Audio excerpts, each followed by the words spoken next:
Hello everyone, welcome to episode 1 of Pyathlon. Today we will be talking about what is Python, not the snake, but the programming language. You may not know what a computer programming language is, and that's fine. We'll explain that now. A computer programming language is a way to create computer code. Computer code is a set of instructions that can be read and understood by a computer.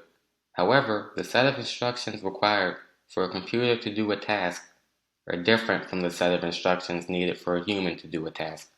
For example, let's say you ask your friend to get you a bottle of water from the refrigerator. Your friend will know what that means and will take the steps necessary to accomplish the task. However, computers are not as smart as your friend. When you ask a computer to do something, you must write each step out.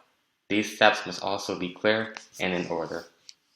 Let's look at an example of this in more detail. The steps required to bring you a bottle of water might look something like this. First, you have to get off the couch, walk to the refrigerator, and look for a bottle of water. And if you find one, then grab it. Then you walk back to the couch, hand the bottle of water to you, and sit back down on the couch. There are many different programming languages and different types of programming languages. Python is a high-level, object-oriented programming language.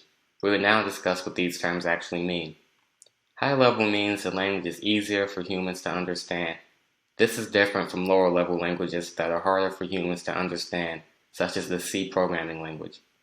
Python is also object-oriented.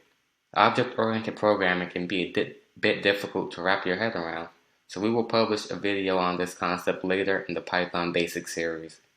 Learning how to break a task into parts is a skill that is necessary for programming. It is also a skill that you will gradually develop over time. It may be difficult and it may take a while, but it will be worth it, and we'll talk about why in the next video.